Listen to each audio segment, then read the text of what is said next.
2,00,000 ಯೋಜನದಷ್ಟು ವಿಸ್ತೀರ್ಣವಾಗಿ ಬಿಟ್ಟಿದೆ ಆ ಮೀನು. ಆವಾಗ ಆಶ್ಚರ್ಯಚಕಿತನಾಗಿ ಆ ಸತ್ಯವ್ರತ ರಾಜ ಕೈ ಮುಗಿದು ಕೇಳ್ತಾ ಇದ್ದಾನೆ, ಯಾರು ನೀನು? ನೀನು ಮೀನಂತೂ ಸಾಮಾನ್ಯ ಮೀನಂತೂ ಅಲ್ಲ, ಅಸುರ ಅಂತ ಹೇಳೋಣ ಅಂತಂದರೆ ಅಂತಹ ಆಸುರಿ ಶಕ್ತಿಗಳು ಕೆಲವೊಂದು ಇರುತ್ತವೆ. ಬಹಳ ಅಸುರರಿಗೆ ಬಹಳ ಶೀಘ್ರವಾದ ಬೆಳವಣಿಗೆ. ವೃತ್ರಾಸುರನ ಕಥೆಯಲ್ಲಿ ಬರುತ್ತದೆ. ಒಂದು ದಿವಸಕ್ಕೆ ಒಂದು ಧನುಸ್ಸಿನಷ್ಟು ಎತ್ತರ ಬೆಳೀತಿದ್ದಂತೆ ವೃತ್ರಾಸುರ, ದಿವಸಕ್ಕೆ. ಹಾಗೆ ಆಸುರಿ ಶಕ್ತಿಗಳು ಕೆಲವೊಂದಿರುತ್ತದೆ. ಅಂತಹ ಆಸುರಿ ಶಕ್ತಿ ಅಂತ ಹೇಳಲಿಕ್ಕಾಗಲ್ಲ. ಆ ಹೊಳಪು, ಆ ಸುಗಂಧ, ಮತ್ಸ್ಯದಿಂದ ಒಳ್ಳೆಯ ಸುಗಂಧ ಬರ್ತಾ ಇದೆ. ಇದನ್ನೆಲ್ಲ ನೋಡುವಾಗ ನೀನು ಆಸುರಿ ಶಕ್ತಿಯಂತೂ ಅಲ್ಲ. ನೀನು ಯಾರು? ನಿನ್ನನ್ನು ನೋಡುವಾಗ ನೀನು ವಿಷ್ಣು ಅಂತ ನನಗೆ ಭಾವನೆ ಬರುತ್ತಾ ಇದೆ ಅಂತ ಸತ್ಯವ್ರತ ರಾಜ ವೈವಸ್ವತಮನು ಹೇಳಿದ್ದಾನೆ. ಅದಕ್ಕೆ ಪರಮಾತ್ಮ ಹೌದು ಅಂತ ಹೇಳಿ, ನೋಡು, ಇನ್ನು ಕೆಲವು ದಿವಸಕ್ಕೆ ಪ್ರಳಯ ಆಗ್ತದೆ.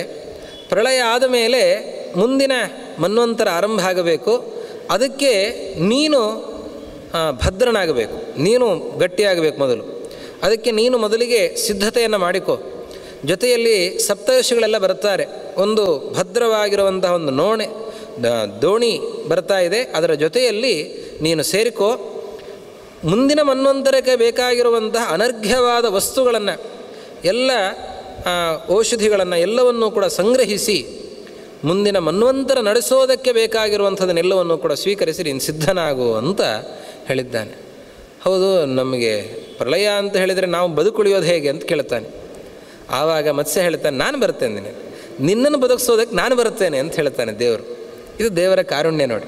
ಬರೀ ಹೇಳಿ ಹೋಗೋದಲ್ಲ, ನಾನು ಬರ್ತೇನೆ ಅಂತ ಹೇಳಿ ಆ ದೋಣಿ ಬರ್ತದೆ. ನಾನು ಬರ್ತೇನೆ. ನಾನು ಬಂದಾಗ ನನ್ನನ್ನು ಗುರುತು ಹಿಡಿಯೋದು ಹೇಗೆ ಅಂತಂದರೆ, ನನಗೆ ಮೂಗಿನ ಮೇಲೆ ಒಂದು ಶೃಂಗ ಕೊಂಬಿರುತ್ತದೆ. ಆ ಕೊಂಬಿಗೆ ಹಗ್ಗವನ್ನು ಹಾಕಿ ಕಟ್ಟಬೇಕು. ಹಗ್ಗ ಅಂದರೆ ಹಗ್ಗವು ಸಿಗುತ್ತೆ. ಭುಜಂಗ ರೂಪವಾಗಿರುವಂತಹ, ಸರ್ಪರೂಪವಾಗಿರುವಂತಹ ಒಂದು ಹಗ್ಗ, ಅದನ್ನು ಕಟ್ಟಿ ಅಲ್ಲಿದ ನೀನು ರಕ್ಷಿತನಾಗು ಅಂತ ಪರಮಾತ್ಮ ಭುಜಂಗೋ ರಜ್ಜು ರೂಪೇಣ ಮನೋಃ ಪಾರ್ಶ್ವಮುಪಾಗಮತ್ ಅಂತ ಆ ರೀತಿಯಲ್ಲಿ ಪರಮಾತ್ಮ ಎಲ್ಲವನ್ನು ಹೇಳಿ ಅಂತರ್ಹಿತನಾಗಿದ್ದಾನೆ. ಅವಾಗ ಕೇಳ್ತಾನೆ, ಯಾವಾಗ ಇದಾಗತ್ತೆ ಅಂತ. ಏನಿಲ್ಲ, ನಾಳಿಂದ ಪ್ರಳಯದ ಕಾರ್ಯಕ್ರಮ ನಾಳಿಂದ ಆರಂಭ ಅಂತ ಹೇಳಿಬಿಟ್ಟಿದ್ದಾನೆ ದೇವರು. ಹೇಗಾಗತ್ತೆ ಅದನ್ನು ಹೇಳ್ತಾನೆ. ಇನ್ನು ನೋಡು, ನಾಳೆಯಿಂದ 100 ವರ್ಷದ ತನಕ ಮಳೆ ಇಲ್ಲ. ಎಲ್ಲ ಕಡೆಯಲ್ಲೂ ಕೂಡ ಕ್ಷಾಮ ಉಂಟಾಗ್ತದೆ. ಮಳೆ ಇಲ್ಲ. ಮಳೆ ಇಲ್ಲದೆ ಹೋದಾಗ ಬೆಳೆ ಇಲ್ಲ. ಬೆಳೆ ಇಲ್ಲದೆ ಹೋದಾಗ ಜನರು ಮರಣವನ್ನು ಹೊಂದ್ತಾ ಹೋಗ್ತಾರೆ. ನಂತರದಲ್ಲಿ ಎಲ್ಲವೂ ಕೂಡ ಸುಡುತ್ತದೆ. 12 ಸೂರ್ಯರ ಉದಯ ಆಗ್ತದೆ. ರುದ್ರದೇವರ 3ನೇ ಕಣ್ಣಿನಿಂದ ಬೆಂಕಿ ಬರ್ತಾ ಇದೆ. ಹಾಗೆ ಸಂಕರ್ಷಣನ ಮುಖದಿಂದ ಅಗ್ನಿ ಬರ್ತಾ ಇದೆ. ಅದು ಎಲ್ಲವನ್ನೂ ಕೂಡ ಸುಡುತ್ತೆ. ಹಾಗೆ ಪ್ರಳಯ ಉಂಟಾಗತ್ತೆ. ನಂತರದಲ್ಲಿ ಧಾರಾಕಾರವಾದ ಮಳೆ ಹೇಗೆ ಮಳೆ ಅಂದರೆ ಎಲ್ಲ ಕಡೆ ಮೋಡಗಳು. ಆ ಮೋಡಗಳು ವಿಶಿಷ್ಟವಾದ ಮೋಡಗಳು. ಹೇಳ್ತಾರೆ 7 ಮೋಡಗಳಿವೆ ಅಂತ. ಸಂವರ್ತೋ ಭೀಮನಾದಶ್ಚ ದ್ರೋಣಶ್ಚಂಡೋ ಬಲಾಹಕಃ ವಿದ್ಯುತ್ಪತಾಕಶೋಣಸ್ತು ಸಪ್ತೈತೆ ಲಯವಾರಿದಾಹ. ಪ್ರಳಯ ಕಾಲದಲ್ಲಿಯೇ ಮಳೆಯನ್ನು ಸುರಿಸುವಂತಹ ಮೋಡಗಳು. ಬೇರೆ ಸಂದರ್ಭದಲ್ಲಿ ಅದು ಬರಲ್ಲ. ಅದರಲ್ಲಿ ಒಂದು ಮೋಡವನ್ನು ಇಂದ್ರದೇವರು ಕೃಷ್ಣ ಗೋವರ್ಧನಗಿರಿಯ ಪೂಜೆಯನ್ನು ಮಾಡಿಸಿದಾಗ ಪ್ರಯೋಗ ಮಾಡಿದ್ದಿದೆ. ಅದು ಸಂವರ್ತ ಮೋಡ. ಆ ಮೋಡದಿಂದ ಮಳೆ ಸುರಿದಿದೆ. ಅದನ್ನು ಹೇಳುವಾಗ ಭಾಗವತ ಹೇಳುತ್ತೆ, ಆ ಮೋಡದ ಒಂದೊಂದು ಹನಿ, ನೀರಿನ ಹನಿ, ಅದು ಆನೆ ಸೊಂಡಿಲಿನಷ್ಟು ದಪ್ಪ ಇತ್ತು ಅಂತ. ಅಷ್ಟು ಅಂತಹ ದೊಡ್ಡ ಗಾತ್ರದ ಮಳೆ ಹನಿಗಳು ಸುರಿತಾ ಇವೆ ಅಂತ. ಅಂತಹ 7 ಮೋಡಗಳು ಎಲ್ಲ ಕಡೆಯಿಂದಲೂ ಮಳೆ ಸುರಿಸುತ್ತೆ. ಧಾರಾಕಾರವಾದ ಮಳೆ, ಎಲ್ಲವೂ ಕೂಡ ಜಲಾವೃತ ಆಗತ್ತೆ. ಆವಾಗ ಈ ದೋಣಿ ಬರುತ್ತದೆ. ಆ ದೋಣಿಯೂ ಕೂಡ ಎಂಥದ್ದು ಅನ್ನೋದನ್ನು ಪರಮಾತ್ಮ ಹೇಳ್ತಾನೆ. ಆ ದೋಣಿಯೂ ಕೂಡ ಅದು ವೇದಮಯವಾಗಿರುವಂತಹ ದೋಣಿ ಅಂತ. ಸಾಮಾನ್ಯ ದೋಣಿ ಅಂತ ಆದರೆ ಆ ದೋಣಿ ನೀರಿನ ಈ ಪ್ರವಾಹಕ್ಕೆ, ಪ್ರಳಯೋದಧಿಯ ಆ ಪ್ರವಾಹಕ್ಕೆ ಕೊಚ್ಚಿಕೊಂಡು ಹೋಗಬೇಕು. ಆದರೆ ಆ ವೇದ ಪ್ರಭಾವದಿಂದ ನಿರ್ಮಿತವಾಗಿರುವಂತಹ ದೋಣಿ ಅದು. ಸಪ್ತಋಷಿಗಳ ಪ್ರಭಾವದಿಂದ ನಿರ್ಮಿತವಾಗಿರುವಂತಹ ದೋಣಿ ಅದು. ಹೀಗಾಗಿ ಅದು ಭದ್ರವಾಗಿರುವಂಥದ್ದು, ಅದು ವೇದಮಯವಾಗಿರುವಂತಹ ದೋಣಿ. ಆದ್ದರಿಂದ ಅದು ಈ ಪ್ರಳಯೋದಧಿಯಲ್ಲಿ ಮುಳುಗೋದಿಲ್ಲ. ಅಂತಹ ಒಂದು ದೋಣಿ ವೇದನಾವಮಿವ ಇಮಾಂ ಗೃಹ್ಯ ಸತ್ವ ಬೀಜಾನಿ ಸರ್ವಶಃ ಅಂತ ಮತ್ಸ್ಯರೂಪಿಯಾದ ಪರಮಾತ್ಮ ಹೇಳ್ತಾ ಇದ್ದಾನೆ. ಈ ಸಂದರ್ಭದಲ್ಲಿ ಎಲ್ಲ ಮುಳುಗತ್, ಕೆಲವೊಂದು ಮಾತ್ರ ಉಳಿತದೆ ಅಂತ ಹೇಳ್ತಾನೆ. ಸೋಮ ಸೂರ್ಯೌ ಅಹಂ ಬ್ರಹ್ಮ ಚತುರ್ಲೋಕ ಸಮನ್ವಿತಃ ನರ್ಮದಾ ಚ ನದೀ ಪುಣ್ಯ ಮಾರ್ಕಂಡೇಯೋ ಮಹಾನ್ ಋಷಿ ಭವೋ ವೇದಾಃ ಪುರಾಣಾನಿ ವಿದ್ಯಾಭಿಃ ಸರ್ವತೋ ವ್ರತಂ ತ್ವಯಾ ಸಾರ್ಧಮಿದಂ ವಿಶ್ವಂ ಸ್ಥಾಸ್ಯತ್ಯಂತರ ಸಂಶಯೇ. ಆ ಮನುವಿನ ತಲೆಯೊಳಗೆ ಬರಬಹುದು, ಅಲ್ಲ ಎಲ್ಲ ಮುಳುಗಿ ಹೋಗುತ್ತೆ, ಎಲ್ಲ ಹೊರಟು ಹೋಗುತ್ತೆ, ಪ್ರಳಯವೇ ಆಗಿಬಿಡುತ್ತೆ ಅಂತಂದರೆ ನಾನು ಮುಂದೆ ಏನು ಮಾಡಲಿಕ್ಕಿದೆ? ಏನಿಲ್ಲದೆ ಇದ್ದಾಗ ನೀನು ಇದಕ್ಕೆ ರಾಜ ಅಂತ, ಯಾವುದಕ್ಕೆ ರಾಜ ಅಂತಂದರೆ ಮರುಭೂಮಿಗೆ ರಾಜ ಅಂತ ಹೇಳಿದರೆ ನಾನು ಏನು ಮಾಡಲಿ? ಹಾಗೆ ಎಲ್ಲವೂ ಕೂಡ ಮುಳುಗಿ ಹೋಗುತ್ತೆ, ನೀನೊಬ್ಬ ಇರು ಅಂತಂದರೆ ನಾನು ಏನು ಮಾಡಲಿ ಅಂತನ್ನೋ ಆತಂಕ ಅವನಲ್ಲಿರಬಹುದು. ಅದಕ್ಕೆ ಪರಮಾತ್ಮ ಹೇಳ್ತಾನೆ, ಹಾಗೇನಲ್ಲ, ನಿನ್ನ ಜೊತೆಗಿರುವಂಥವ್ರು ಅನೇಕರಿದ್ದಾರೆ. ಚಂದ್ರ ಸೂರ್ಯರು ಅವರೇನೋ ನಾಶವನ್ನು ಹೊಂದುವಂಥವ್ರಲ್ಲ, ನಾನಿರುತ್ತೇನೆ. ಚತುರ್ಮುಖ ಬ್ರಹ್ಮದೇವರಿರ್ತಾರೆ, ಲೋಕಗಳಿರ್ತವೆ. ಅಂದರೆ ಈ ಭೂಲೋಕ, ಭೂರ್ಲೋಕ, ಸ್ವರ್ಗಲೋಕಗಳು, ಈ ಲೋಕಗಳು, ಕೆಳಗಿನ ಲೋಕಗಳು ಮುಳುಗ್ತವೆ. ಅದರ ಮೇಲಿನ ಲೋಕಗಳೇನಿವೆ, ಸ್ವರ್ಗಕ್ಕಿಂತ ಮೇಲಿನ ಲೋಕಗಳೇನಿವೆ, ಚತುರ್ಲೋಕ ಸಮನ್ವಿತ ಅಂತ ಮತ್ಸ್ಯ ಹೇಳ್ತಾ ಇದ್ದಾನೆ. ಅದಕ್ಕಿಂತ ಮೇಲಿರುವಂತಹ ಲೋಕಗಳು ಜನೋಲೋಕ, ತಪೋಲೋಕ, ಸತ್ಯಲೋಕ, ಆ ಲೋಕಗಳು ಸ್ವರ್ಗಕ್ಕಿಂತ ಮೇಲಿರುವಂತಹ ಮಹೋಲೋಕ, ಜನೋಲೋಕ, ತಪೋಲೋಕ, ಸತ್ಯಲೋಕ, ಆ ಲೋಕಗಳಿರುತ್ತವೆ. ಕೆಳಗಿನ ಲೋಕಗಳು ಮಾತ್ರ ಆ ಮನ್ವಂತರ ಪ್ರಳಯದಲ್ಲಿ ಮುಳುಗತ್ತು. ಪ್ರಳಯ ಅನೇಕ ವಿಧ, ಅದರಲ್ಲಿ ಮನ್ವಂತರ ಪ್ರಳಯ ಒಂದು. ಇದು ಮಹಾಯುಗ ಆದಾಗ ಒಂದು ಪ್ರಳಯ ಆಗತ್ತೆ. ಪ್ರಳಯ ಅಂತಾದಾಗ ಆವಾಗ ಮಳೆ ಸುರಿದು ಎಲ್ಲ ನಾಶ ಆಗಿ ಆಗಲ್ಲ. ಕಲ್ಕಿ ಅವತಾರ ಆಗತ್ತೆ. ಕಲ್ಕಿ ದುಷ್ಟರನ್ನು ನಾಶಪಡಿಸ್ತಾನೆ, ಇದ್ದವರನ್ನು ತನ್ನ ಪ್ರಭಾವದಿಂದಲೇ ಸಜ್ಜನರನ್ನಾಗಿ ಪರಿವರ್ತನೆಗೊಳಿಸ್ತಾನೆ. ಸಜ್ಜನರು ಅವರು ದುಷ್ಟರ ಪ್ರಭಾವದಿಂದ ದುರ್ಜನರಾಗಿರ್ತಾರೆ, ಅವರಲ್ಲಿ ವಾಸ್ತವಿಕವಾಗಿ ಸಜ್ಜನಿಕೆ ಇದೆ. ಅವರ ಸಜ್ಜನಿಕೆ ಮತ್ತೆ ಪ್ರಕಟ ಆಗುವಂತೆ ತನ್ನ ಪ್ರಭಾವದಿಂದ ಪರಮಾತ್ಮ ಮಾಡುತ್ತಾನೆ. ಕೃತಯುಗ ಆರಂಭ ಆಗುವಂತೆ ಮಾಡುತ್ತಾನೆ. ಆವಾಗೆಲ್ಲ ಮುಳುಗಿ ಹೋಗಲ್ಲ. ಆದರೆ ಮನ್ವಂತರ ಪ್ರಳಯದಲ್ಲಿ ಇಷ್ಟು ಲೋಕಗಳು ಮುಳುಗ್ತವೆ. ಕೊನೆಗೆ ಬ್ರಹ್ಮದೇವರ ಜೀವಿತಾವಧಿಯ ಕೊನೆಯ ಭಾಗದಲ್ಲಿ, ಅಂದರೆ 100 ವರ್ಷ ಕಳೀತು ಅಂತಾದರೆ ಆವಾಗ ಒಂದು ಪ್ರಳಯ ಆಗುತ್ತೆ, ಅದು ಮಹಾಪ್ರಳಯ. ಆ ಮಹಾಪ್ರಳಯದಲ್ಲಿ ಸತ್ಯಲೋಕವು ಕೂಡ ಇರೋದಿಲ್ಲ. ಎಲ್ಲ ಲೋಕಗಳು ಕೂಡ 14 ಲೋಕಗಳು ಕೂಡ ಆವಾಗ ಮುಳುಗಿ ಹೋಗುತ್ತೆ. ಹೀಗೆ ಪ್ರಳಯಗಳಲ್ಲಿ ವೈವಿಧ್ಯ ಇದೆ. ಮನ್ವಂತರ ಪ್ರಳಯ, ದಿನಪ್ರಳಯ, ಬ್ರಹ್ಮದೇವರು ಒಂದು ದಿವಸ ಕಳೆದಾಗ 14 ಮನ್ವಂತರಗಳು ಒಂದು ಆವೃತ್ತಿ ಮುಗೀತು ಅಂತಾದರೆ ಆವಾಗ ಬ್ರಹ್ಮದೇವರ ಒಂದು ಹಗಲಾಗತ್ತೆ, ಆವಾಗ ಒಂದು ಪ್ರಳಯ ಆಗುತ್ತೆ, ದಿನಪ್ರಳಯ ಅಂತ ಅದನ್ನು ಕರೀತಾ ಇದ್ದಾರೆ. ಕೊನೆಯದ್ದು ಮಹಾಪ್ರಳಯ. ಹೀಗೆ ಅನೇಕ ಪ್ರಳಯಗಳಿವೆ. ಇದು ಈಗ ಹೇಳ್ತಾ ಇರುವಂಥದ್ದು ಇದು ಮನ್ವಂತರ ಪ್ರಳಯ. 4 ಲೋಕಗಳು, ಮೇಲಿನ 4 ಲೋಕಗಳು ಉಳಿತವೆ. ಅದೇ ರೀತಿಯಲ್ಲಿ ಇಲ್ಲಿಯೂ ಕೂಡ ಕೆಲವು ಭಾಗಗಳು ಹಾಗೆ ನರ್ಮದಾ ಚ ನದಿ ಪುಣ್ಯ ಅಂತ ಹೇಳ್ತಾ ಇದ್ದಾರೆ. ನರ್ಮದಾ ನದಿಯೂ ಕೂಡ ಉಳಿಯುತ್ತೆ ಅಂತ. ಅದೇ ರೀತಿಯಲ್ಲಿ ಮಾರ್ಕಂಡೇಯ ಋಷಿಗಳು, ಭವ ರುದ್ರದೇವರಿರ್ತಾರೆ, ವೇದಗಳಿರ್ತವೆ, ಪುರಾಣಗಳಿರ್ತದೆ. ಆದ್ದರಿಂದ ಈ ಸಂಪತ್ತೆಲ್ಲವೂ ಕೂಡ ಹಾಗಿರುತ್ತದೆ. ನೀನು ಮುಂದಿನ ಮನ್ವಂತರವನ್ನು ರೂಪಿಸುವ ಕೆಲಸವನ್ನು ಮಾಡಬೇಕಾಗತ್ತೆ. ಅದಕ್ಕೆ ನೀನು ಭದ್ರವಾಗಿ ಆ ದೋಣಿಯಲ್ಲಿ ಇರುವಂಥ ಪರಮಾತ್ಮ ಆದೇಶವನ್ನು ಮಾಡಿದ್ದಾನೆ. ಆ ಆದೇಶ ಕ್ರಮಕ್ಕೆ ಅನುಗುಣವಾಗಿ ಮರುದಿವಸದಿಂದ ಕ್ಷಾಮ ಉಂಟಾಗಿ 100 ವರ್ಷಗಳಲ್ಲಿ ಅದೆಲ್ಲವೂ ಕೂಡ ನಾಶವನ್ನು ಹೊಂದಿ ಪ್ರಳಯ ಆಗಿ ನಂತರದಲ್ಲಿ ದೋಣಿ ಬಂದಿದೆ.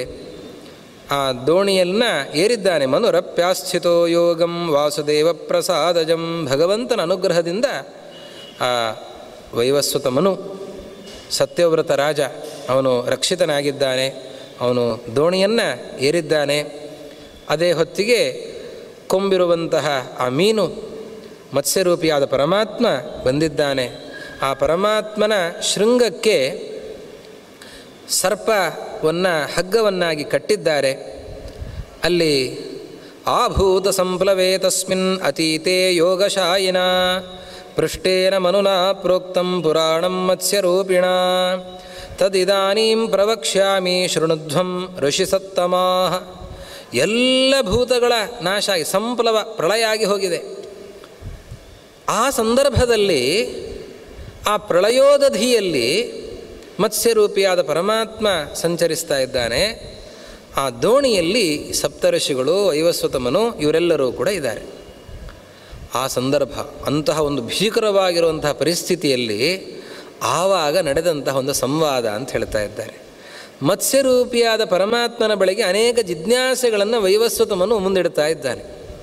ನೋಡಿ, ಆ ಜ್ಞಾನ ಪಿಪಾಸುಗಳಿಗೆ ಎಲ್ಲ ಕಾಲವೂ ಕೂಡ ಯೋಗ್ಯ ಕಾಲವೇ. ಅದು ಪ್ರಳಯ ಕಾಲ. ನಾವು ಇವತ್ತು ಹೇಳ್ತೇವೆ, ಏನಾದರೂ ತಿಳ್ಕೊಂಡಿದ್ದೀರಾ, ಏನಾದರೂ ಚಿಂತನೆ ಮಾಡಿದ್ದೀರಾ? ಪುರುಸೊತ್ತೇ ಇಲ್ಲ, ನಮಗಾಗೋದೇ ಇಲ್ಲ. ಯಾಕೆ ಅಂದರೆ ನಮಗೆ ಅಷ್ಟು ಕೆಲಸಗಳು, ಕಾರ್ಯಭಾರಗಳಿವೆ, ಕಾರ್ಯದ ಒತ್ತಡಗಳೆಲ್ಲವೂ ಕೂಡ ನಮಗಿವೆ ಅಂತ. ಇರುವ ಕಾಲವನ್ನು ಸದುಪಯೋಗ ಪಡಿಸಿಕೊಳ್ಳೋದು ಹೇಗೆ ಅಂತನ್ನೋದನ್ನು ನಾವು ಸತ್ಯವ್ರತನಿಂದ ತಿಳ್ಕೊಳ್ಬೇಕು. ಸತ್ಯವ್ರತ ವಾಸ್ತವಿಕವಾಗಿ ಆವಾಗ ಪ್ರಳಯೋದಧಿಯಲ್ಲಿ ಭೀಕರವಾಗಿರುವಂಥ ಆ ಭೂತ ಸಂಪ್ಲವೇ, ಎಲ್ಲ ಭೂತಗಳು ನಾಶವನ್ನು ಹೊಂದಿವೆ. ಪ್ರಳಯೋದ ಈಗ ಸಮುದ್ರದಲ್ಲಿ ಹುಣ್ಣಿಮೆ, ಅಮಾವಾಸ್ಯೆ, ಗ್ರಹಣ ಕಾಲಗಳಿಗೆ ನಾವು ಹೋದರೆ ಆವಾಗ ಅಲೆಗಳು ಹೇಗೆ ಅಪ್ಪಳಿಸ್ತವೆ. ಅದು ಪ್ರಳಯೋದಧಿ ಅಂತಂದರೆ ಭೀಕರವಾಗಿರುವಂತಹ ಆ ಅಲೆಗಳು ಅಪ್ಪಳಿಸ್ತಾ ಇವೆ. ಜಲಚರ ಪ್ರಾಣಿಗಳೆಲ್ಲವೂ ಕೂಡ ಮೇಲೆ ಕೆಳಗೆ ಆಗ್ತಾ ಇವೆ. ಅಷ್ಟು ಭೀಕರವಾಗಿರುವಂತಹ ಪರಿಸ್ಥಿತಿಯಲ್ಲಿಯೂ ಕೂಡ ದೇವರು ಸಿಕ್ಕಿದ್ದಾನೆ ನಮಗೆ. ಸರ್ವಜ್ಞನಾಗಿರುವಂತಹ ದೇವರಿದ್ದಾಗ ಈ ಅವಕಾಶವನ್ನು ತಪ್ಪಿಸಿಕೊಳ್ಳಬಾರದು. ಈ ಸಂದರ್ಭದಲ್ಲಿ ನಾವು ಅವನಿಂದ ತಿಳಿದುಕೊಳ್ಳಬೇಕು ಅಂತನ್ನುವ ಭಾವನೆಯಲ್ಲಿ ಉತ್ಸುಕನಾಗಿ ಆ ಮನು ಅನೇಕ ಪ್ರಶ್ನೆಗಳನ್ನು ಮಾಡ್ತಾ ಇದ್ದಾನೆ. ಆ ಪ್ರಶ್ನೆಗಳಿಗೆಲ್ಲ ಮತ್ಸ್ಯರೂಪಿಯಾದ ಪರಮಾತ್ಮ ಉತ್ತರಗಳನ್ನು ನೀಡ್ತಾ ಇದ್ದಾನೆ. ಹೀಗೆ ಬಂದಿರುವಂಥದ್ದು ಮತ್ಸ್ಯಪುರಾಣ. ಜ್ಞಾನಿಗಳಿಗೆ ಎಲ್ಲ ಕಾಲವೂ ಕೂಡ ಅದು ಯೋಗ್ಯವಾದ ಕಾಲ ಆಗತ್ತೆ. ಭೀಮಸೇನ ದೇವರ ಚರಿತ್ರೆಯನ್ನು ನಾವು ಕೇಳುವಾಗ ದುಶ್ಯಾಸನ ಎದೆ ಬಗಿತಾ ಇದ್ದಾರೆ. ಎದೆ ಬಗದು ಆ ರಕ್ತ ಕುದಿತಾ ಇದೆ. ಆ ರಕ್ತವನ್ನು ಲೇಪನ ಮಾಡಿಕೊಂಡಿದ್ದಾರೆ, ನರ್ತನ ಮಾಡ್ತಾ ಇದ್ದಾರೆ. ಎಲ್ಲರೂ ಕೂಡ ಹೆದರಿ ಕಂಗಾಲಾಗಿದ್ದಾರೆ. ಆ ಸಂದರ್ಭದಲ್ಲಿ ಅವರು ಋಷಭ ಸೂಕ್ತವನ್ನು ಕಾಣ್ತಾ ಇದ್ದಾರೆ. ಜರಾಸಂಧನ ಸಂಹಾರ ಮಾಡುವಾಗ ಮನ್ಯು ಸೂಕ್ತವನ್ನು ಕಾಣ್ತಾ ಇದ್ದಾರೆ. ಹೀಗೆ ಅವರು ದುಷ್ಟ ಸಂಹಾರವನ್ನು ಮಾಡುವಾಗ ಅಪೌರುಷೇಯವಾದ ವೇದವನ್ನು ಕಾಣ್ತಾ ಇದ್ದಾರೆ ಅಂತನ್ನೋದು ಅವರ ವ್ಯಕ್ತಿತ್ವ. ಅಷ್ಟು ಹೃದಯ ಪರಿಶುದ್ಧಿ ಅವರಲ್ಲಿ ಇದೆ. ಆದ್ದರಿಂದಲೇ ಅವರನ್ನು ರುಜುಗಳು ಅಂತ ಹೇಳೋದು. ಅಷ್ಟು ಪರಿಶುದ್ಧಿ ಅವರಲ್ಲಿ ಇದೆ ಅಂತನ್ನೋದಕ್ಕೆ. ಈ ಸತ್ಯವ್ರತ ರಾಜ ಅವನು ಆ ಸಂದರ್ಭದಲ್ಲಿ ಭಗವಂತನಲ್ಲಿ ತನ್ನ ಜಿಜ್ಞಾಸೆಗಳನ್ನು ಮುಂದಿಟ್ಟಿದ್ದಾನೆ. ಏನು ಕೇಳಿದ್ದಾನೆ ಮನು? ಉತ್ಪತ್ತಿಂ ಪ್ರಳಯಂಚೈವ ವಂಶಾನ್ ಮನ್ವಂತರಾಣಿ ಚ ವಂಶ್ಯಾನುಚರಿತಂಚೈವ ಭುವನಸ್ಯ ಚ ವಿಸ್ತರಂ ದಾನಧರ್ಮ ವಿಧಿಂಚೈವ ಶ್ರಾದ್ದಕಲ್ಪಂಚ ಶಾಶ್ವತಂ ವರ್ಣಾಶ್ರಮ ವಿಭಾಗಂಚ ತಥೇಷ್ಟಾಪೂರ್ತ ಸಂಜ್ಞಿತಂ ದೇವತಾನಾಂ ಪ್ರತಿಷ್ಠಾದಿ ಯಚ್ಚಾನ್ಯದ್ ವಿದ್ಯತೆ ಭುವಿ ತತ್ಸರ್ವಂ ವಿಸ್ತರೇಣ ತ್ವಂ ಧರ್ಮಂ ವ್ಯಾಖ್ಯಾತುಮರ್ಹಸಿ. ಜಗತ್ತಿನ ಸೃಷ್ಟಿಯನ್ನು ನಿರೂಪಿಸಬೇಕು. ಸೃಷ್ಟಿ ಹೇಗಾಯಿತು, ಯಾವ ರೀತಿಯಲ್ಲಿ ಜಗತ್ತು ಬಂದಿದೆ, ಇದರ ಪ್ರಳಯ ಹೇಗಾಗತ್ತೆ, ವಂಶಗಳು ಹೇಗೆ ಬೆಳೆದು ಬಂದಿವೆ, ಎಲ್ಲ ಮನ್ವಂತರಗಳು ಹೇಗೆ ಬಂದಿವೆ, ಅದೇ ರೀತಿಯಲ್ಲಿ ಆ ವಂಶದಲ್ಲಿ ಬಂದಿರುವಂತಹ ರಾಜರ ಚರಿತ್ರೆಗಳು ಏನು, ಅದೇ ರೀತಿಯಲ್ಲಿ ಈ ಬ್ರಹ್ಮಾಂಡ ಇದರ ವಿಸ್ತಾರ ಏನು, ಬ್ರಹ್ಮಾಂಡ ಹೇಗಿದೆ, ಮೇಲಿನ ಲೋಕಗಳು ಕೆಳಗಿನ ಲೋಕಗಳು ಅದರ ವಿಸ್ತಾರ, ಅದನ್ನೆಲ್ಲವನ್ನು ಕೂಡ ತಿಳಿಸಬೇಕು. ಹಾಗೆ ದಾನ ಧರ್ಮ ವಿಧಿಂ, ದಾನಗಳ ಫಲ, ಯಾವ ದಾನಗಳನ್ನು ಮಾಡಬೇಕು, ಯಾವ ಸಂದರ್ಭಗಳಲ್ಲಿ ನೀಡಬೇಕು, ಅದರ ಫಲಗಳೇನು, ಧರ್ಮಗಳು, ಅನೇಕ ಅನುಷ್ಠಾನಗಳು. ಈ ಮತ್ಸ್ಯಪುರಾಣದಲ್ಲಿ ಪ್ರಧಾನವಾಗಿ ಈ ಎಲ್ಲ ಅಂಶಗಳು ಬೇರೆ ಬೇರೆ ಪುರಾಣಗಳಲ್ಲಿ ಬಂದಿವೆ. ಇದರಲ್ಲಿ ಅಪರೂಪದ ಕೆಲವು ಅಂಶಗಳು ಇವೆ. ಇದರಲ್ಲಿಯೇ ಇರುವಂತಹ ವಿಶೇಷವಾದ ಅಂಶಗಳು ಏನು ಅಂತಂದರೆ ವ್ರತಗಳು. ಸಾಕಷ್ಟು ವ್ರತಗಳನ್ನು ಈ ಪುರಾಣ ನಮಗೆ ತಿಳಿಸಿಕೊಡತ್ತೆ. ಅನೇಕ ವ್ರತಗಳನ್ನು ಅನಂಗದ್ವಾದಶಿ ಅಂತ ಬರ್ತದೆ. ಆ ರೀತಿಯಲ್ಲಿ ಅನೇಕ ಅಶೂನ್ಯ ಶಯನ ವ್ರತ, ಮತ್ತೊಂದು ವ್ರತ, ಎಲ್ಲ ವ್ರತಗಳನ್ನು ಕೂಡ ಈ ಪುರಾಣ ಹೇಳ್ತಾ ಹೋಗುತ್ತೆ. ಅಂತಹ ಅನೇಕ ವ್ರತಗಳನ್ನು ತಿಳಿಸಿಕೊಡಬೇಕು ಅಂತ ಕೇಳ್ತಾ ಇದ್ದಾನೆ. ಇನ್ನು ಶ್ರಾದ್ದಕ್ಕೆ ಸಂಬಂಧಪಟ್ಟಿರುವಂತಹ ಅನೇಕ ಸೂಕ್ಷ್ಮ ಅಂಶಗಳನ್ನು ಕೇಳ್ತಾ ಇದ್ದಾನೆ. ಅದನ್ನು ಮತ್ಸ್ಯರೂಪಿಯಾದ ಪರಮಾತ್ಮ ಹೇಳ್ತಾ ಇದ್ದಾನೆ. ಶ್ರಾದ್ದಕಲ್ಪ ವಿಧಿಂತಥ, ಹಾಗೆ ವರ್ಣಾಶ್ರಮಗಳ ವಿಭಾಗಗಳು, ಹಾಗೆ ಇಷ್ಟಾಪೂರ್ತ ಅಂತ ಅಂದರೆ ಯಾಗಗಳಿಗೆ ಸಂಬಂಧಪಟ್ಟಿರುವಂತಹ ವಿಷಯಗಳು, ಸಮಾಜ ಕಲ್ಯಾಣದ ವಿಷಯಗಳು ಅಂದರೆ ಕೆರೆ ತೋಡಿಸುವಂಥದ್ದು, ಜನರಿಗೆ ಉಪಕಾರಿಯಾಗುವಂತೆ ರಸ್ತೆಗಳ ನಿರ್ಮಾಣ, ಇಂತಹ ಅನೇಕ ರೀತಿಯಾದಂತಹ ಜನೋಪಕಾರಿಯ ಕೆಲಸಗಳ ಬಗ್ಗೆ, ಅಂಥದರ ಬಗ್ಗೆ ಜಿಜ್ಞಾಸೆಯನ್ನು ಮುಂದಿಡ್ತಾ ಇದ್ದೇನೆ. ಯಾವುದನ್ನು ಮಾಡಿದರೆ ಜನೋಪಕಾರ ಆಗುತ್ತೆ ಅಂಥದನ್ನೆಲ್ಲವನ್ನು ಕೂಡ ಹೇಳಬೇಕು ಅಂತ. ಅದೇ ರೀತಿಯಲ್ಲಿ ದೇವತಾ ಪ್ರತಿಷ್ಠೆಯ ವಿಷಯದಲ್ಲಿ, ಪ್ರತಿಷ್ಠಾ ವಿಷಯವು ಕೂಡ ಇದರಲ್ಲಿ ಬಂದಿರುವಂತಹ ಒಂದು ನೂತನವಾಗಿರುವಂತಹ ವಿಷಯ. ಪ್ರತಿಷ್ಠೆಗೆ ಸಂಬಂಧ, ದೇವತಾ ಪ್ರತಿಷ್ಠಾ, ವಾಸ್ತುವಿಗೆ ಸಂಬಂಧಪಟ್ಟಿರುವಂತಹ ಅನೇಕ ವಿಷಯಗಳು, ಅದನ್ನೆಲ್ಲವನ್ನು ಕೂಡ ಮತ್ಸ್ಯರೂಪಿಯಾದ ಪರಮಾತ್ಮನಲ್ಲಿ ಕೇಳಿಕೊಳ್ತಾ ಇದ್ದೇನೆ. ಅದನ್ನೆಲ್ಲವನ್ನು ಕೂಡ ವಿಸ್ತೃತವಾಗಿ ನನಗೆ ಅರ್ಥ ಆಗುವ ರೀತಿಯಲ್ಲಿ ನೀನು ಹೇಳಬೇಕು ಅಂತ ಆ ಮನು ಪರಮಾತ್ಮನಲ್ಲಿ, ಮತ್ಸ್ಯರೂಪಿಯಾದ ಪರಮಾತ್ಮನಲ್ಲಿ ಕೇಳಿಕೊಂಡಾಗ ಆವಾಗ ಆ ಪರಮಾತ್ಮ ಆ ಉತ್ಪತ್ತಿಯನ್ನು ಎಲ್ಲವನ್ನೂ ಕೂಡ, ಉತ್ಪತ್ತಿಯನ್ನು ಮೊದಲುಗೊಂಡು ಎಲ್ಲವನ್ನೂ ಕೂಡ ತಿಳಿಸ್ತಾ ಇದ್ದಾನೆ.